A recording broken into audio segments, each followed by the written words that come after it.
인천의 부동산 매물이 1년 전과 비교해 절반 정도 줄어들었습니다.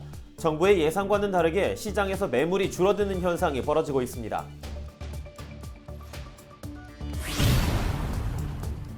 인천형 산후조리원이 첫 선을 보였습니다. 조리원에서는 다양한 교육을 받을 수 있고 퇴실 후에는 간호사가 직접 가정을 방문하기도 합니다.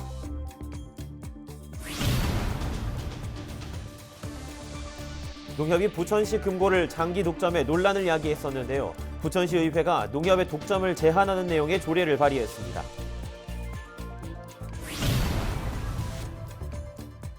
김포시가 한강 시내폴리스 진입도로 공사를 위해 토지 보상 작업에 착수했습니다. 보상 시기는 감정평가 후 개별 통보하기로 했습니다.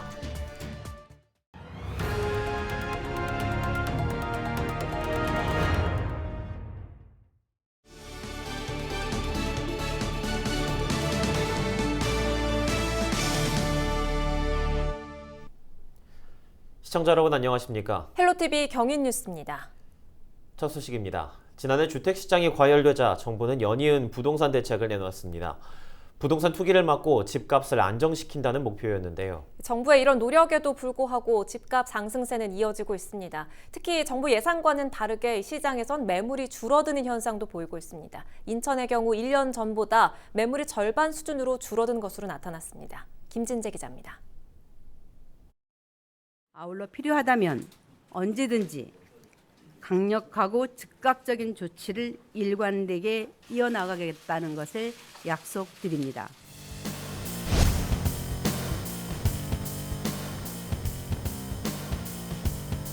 내년 6월 1일까지는 이와 같은 양도세 부담을 감안하여 주택을 매각하라고 하는 그러한 사인으로 받아들여줬으면 좋겠습니다.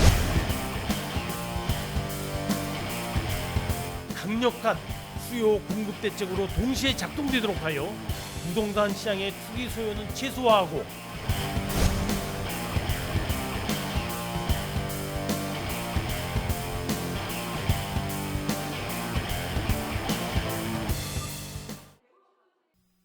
지난해 7월 정부는 부동산 투기를 막고 주택시장 공급을 늘리기 위해 다주택자에 대한 종합부동산세 중과율을 최고 6%로 인상했습니다. 양도소득세 역시 주택 단기 보유자에 대한 세율을 60에서 70%로 올리고 규제 지역 내 다주택자의 중과율도 최대 30%포인트 인상했습니다. 다만 양도소득세 인상으로 시장의 매물이 줄어들 것을 대비해 올해 6월 1일까지 적용을 유예했습니다. 하지만 유예기간 종료를 하루 앞둔 상황에서 시장 매물은 정부의 예상과 다르게 오히려 줄어들었습니다. 거래가 거의 요즘은 실수요자 아니고는 거의 없어요. 매물도 좀 나오는데 그렇다고 매물이 많이 쏟아져 나오진 않아요. 부동산 빅데이터 업체를 통해 확인한 지난해 5월 인천 지역 아파트 매물은 모두 3만 7천여 건. 지난 7일 공대체까지 비슷한 수준을 유지하던 수치는 지난해 말 2만 4천여 건으로 줄었고 31일 기준 19,700여 건을 기록했습니다.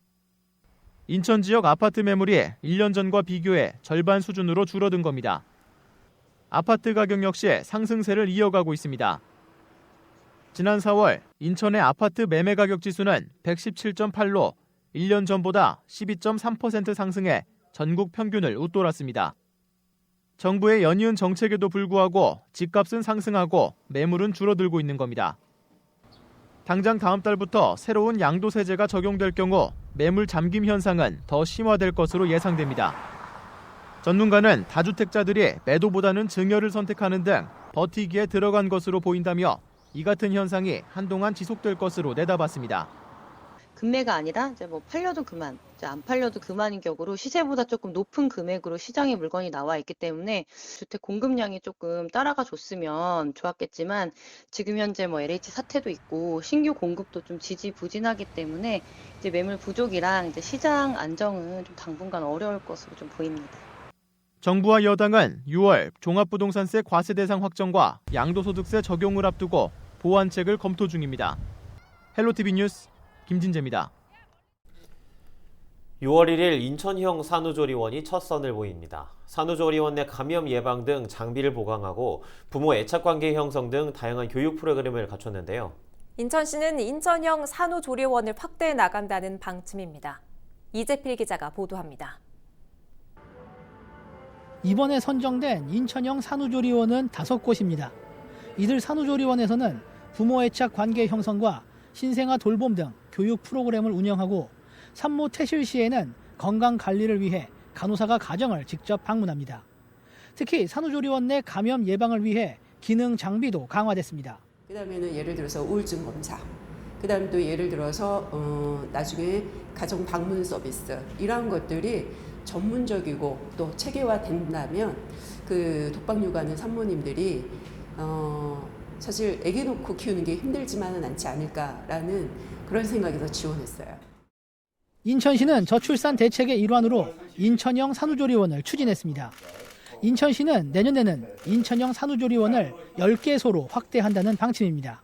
산모나 아이의 건강을 증진시킬 수 있는 이런 보편화된 기준이 존재하지 않았습니다.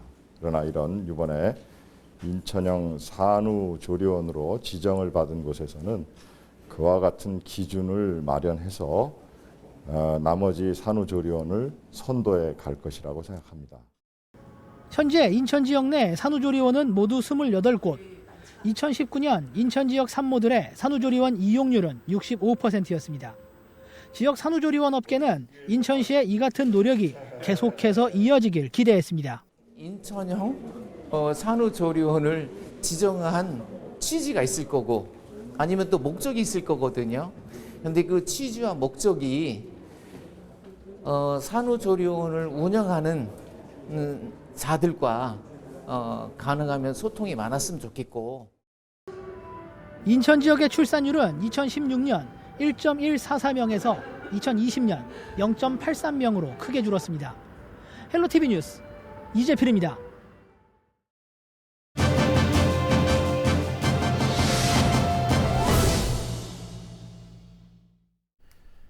NH농협은행이 장기 독점해온 부천시 금고의 선정 기준을 두고 논란이 많았죠. 농협이 기준에 따라 수십 년간 부천시 금고를 독점해왔기 때문인데요. 부천시 의회가 문제 기준을 바꾸는 조례안을 발의했습니다. 정재현 부천시 의원과 이야기 나눠보죠. 의원님 안녕하십니까? 안녕하세요. 부천동 출신 시의원 정재현입니다. 반갑습니다. 부천시 금고의 지정 및 운영에 관한 조례 개정안 발의하게 된 배경부터 설명해 주시죠.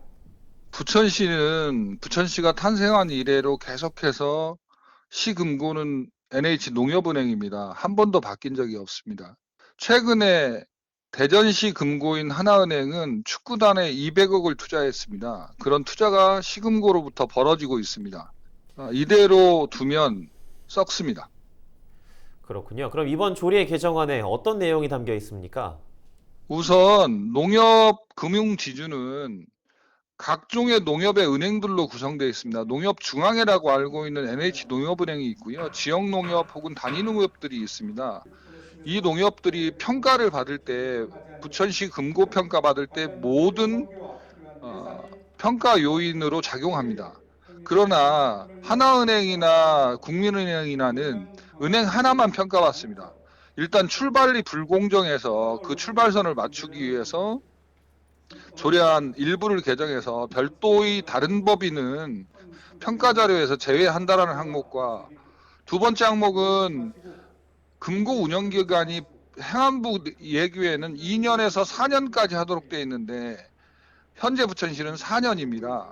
이것을 3년으로 줄이자고 하는 건데요. 2년은 너무 짧고 4년은 너무 길고 3년이 적절하다고 보는데 부천시 행정의 부담도 줄이고 그리고 부천시가 우월한 지위를 이용해서 자주 입찰할 수 있도록 시금고를 선정할 수 있도록 하는 것이 옳다고 판단했습니다. 네, 이야기해 주신 것처럼 부천시 탄생 이래 부천시 금고가 항상 농협이었는데 어떻게 가능했던 거죠? 우선은 농협이 원래 정책금융을 다루던 곳입니다. 그러니 정부와 친밀할 수밖에 없고요.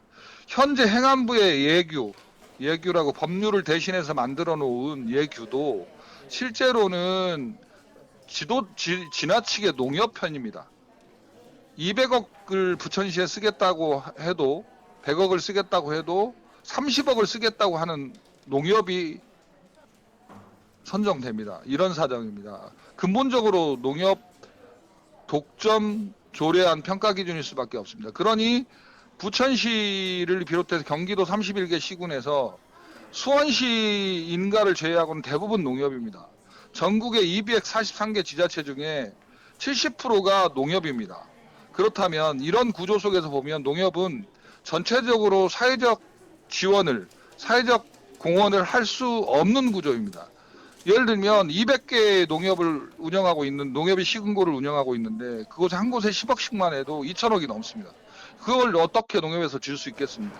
이미 농협은 구조적으로 사회적 공헌이 불가능한 구조를 갖고 있습니다.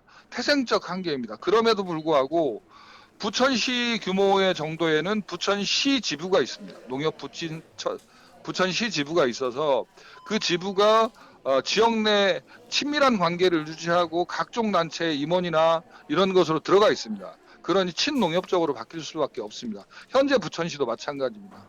이번 조례를 발의할 때도 많은 시의원들이 서명하지 않았습니다. 그 이유가 뭐냐면 부담스럽다는 이유였습니다. 이상입니다. 예, 그럼 개정안이 통과되면 농협의 독점 해결할 수 있을까요? 안타깝게도 개정되지 않을 겁니다. 분명히 표결하면 질 겁니다. 아마도 재정문화위원회에서 처음 다룰 텐데 아마 부결되거나 보류될 가능성이 높습니다. 왜냐하면 찬성하지 않는 의원들이 많습니다. 그러니까 바뀔 가능성도 적습니다. 다만 이런 현실을 좀 알리고 싶어서 조례안을 개정하고 발의했습니다. 예, 알겠습니다. 오늘 말씀 고맙습니다. 지금까지 정재현 부천시 의원이었습니다.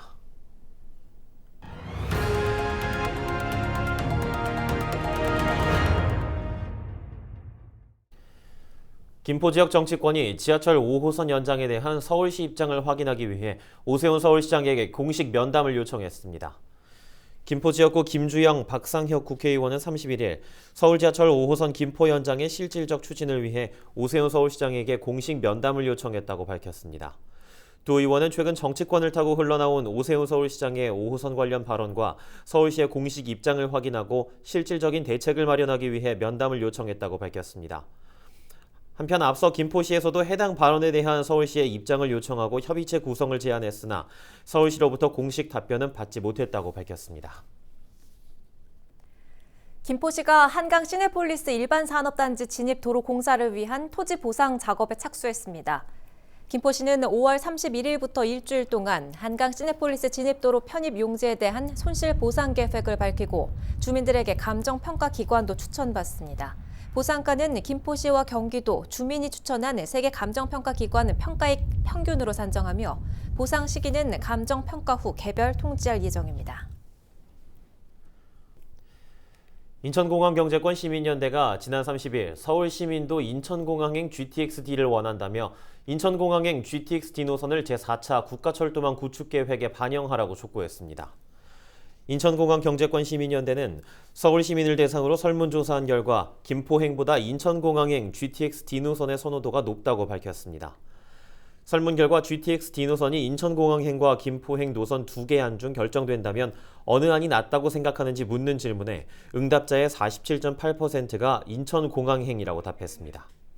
김포행은 23%, 모른다는 응답은 29.2%로 나타났습니다. 특히 20, 30대의 경우 60% 이상이 인천공항행을 선택했습니다. 이번 설문조사는 인터넷 언론 매체 더 청라가 여론조사기관인 주식회사 코리아정보리서치에 의뢰했으며 지난 27일부터 이틀간 서울에 거주하는 만 18세 이상 성인 남녀를 대상으로 진행됐습니다. 무작위 추출을 통한 유무선 ARS 방식으로 18,847명에게 통화를 시도해 601명이 응답했으며 응답률은 3.2%를 기록했고 표본 오차는 95%의 신뢰 수준의 플러스 마이너스 4%포인트입니다. 인천시가 5월 31일, 올해 1월 1일자 기준 64만 2,606필지에 대한 개별 공시지가를 결정해 공시했습니다. 올해 인천의 개별 공시지가는 지난해보다 8.45% 올랐는데요. 지난해 상승률인 4.11%와 비교하면 4.34%포인트가 더 높아졌습니다. 특히 계양구의 개별 공시지가 상승률이 11.3%로 10개 군구 중 가장 높았고 부평구는 10.91%를 기록했습니다. 계양구의 경우 박촌동과 동양동, 규련동 일대에서 계양 테크노밸리와 서운산업단지 등 개발 산업이 진행되면서 개별 공시지가 상승에 영향을 준 것으로 나타났습니다.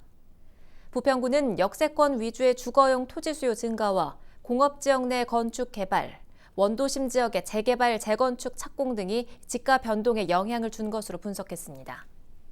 개별 공시지가는 6월 30일까지 국토교통부 부동산 공시가격 알림이 홈페이지와 군구 개별 공시지가 담당 부서 등을 통해 열람할 수 있고, 결정된 지가에 의의가 있을 경우 6월 30일까지 군구에 이의 신청을 제출하면 됩니다.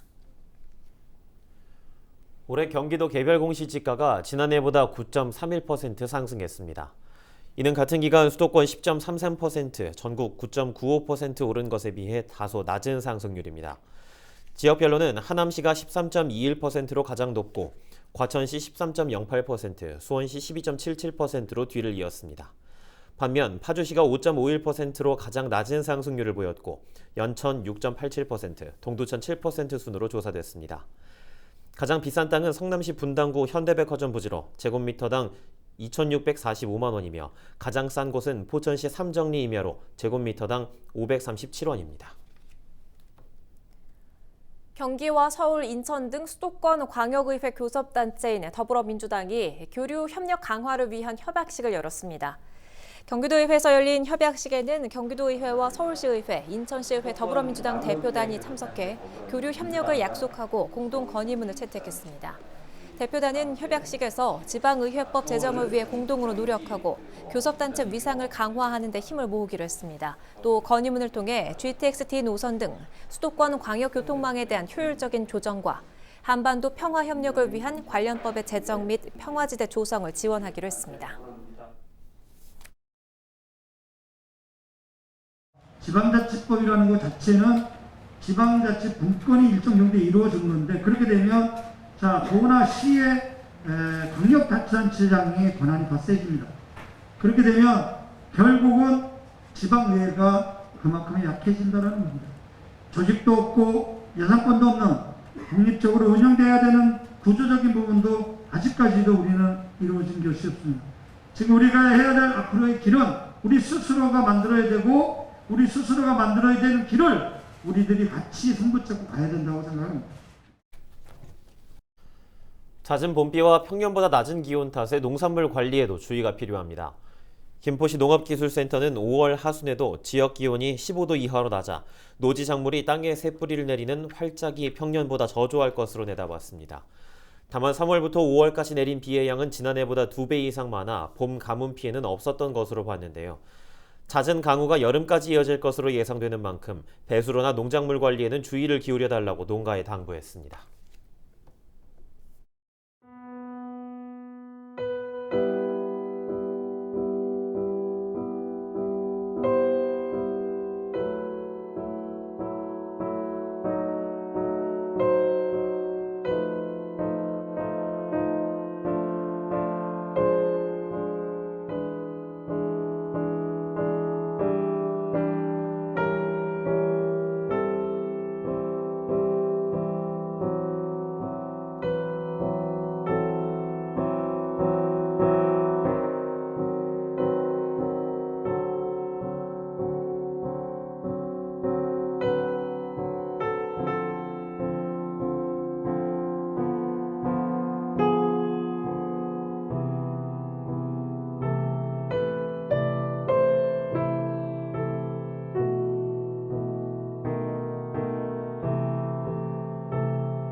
요즘 또래보다 젊게 더 아름답게 살고 싶어하는 노년층이 늘고 있다고 합니다. 서울의 한 성형외과 얘기를 들어보니까요. 지난 3년간 병원을 찾아온 70세 이상 실버 세대가 연평균 28%씩 증가하고 있다고 합니다. 그중에서 남성의 비율도 계속해서 늘고 있다고 하고요. 성형이라는 게 더 이상 2030 세대만의 이야기나 또 여성들만의 이야기는 아니라는 거죠. 그런데 외모도 중요하지만 어떤 게 우리를 또 젊어 보이게 할 수 있을까요? 권위적인 사고를 가진 어른들을 소위 꼰대라고 표현하죠. 이른바 이 꼰대가 되지 않기 위해서 젊고 또 유연한 사고로 살아갈 것. 그게 멋진 노인으로 살아가는 게 아닐까 싶습니다. 오늘 저희가 준비한 소식은 여기까지입니다. 지금까지 시청해주신 여러분 고맙습니다.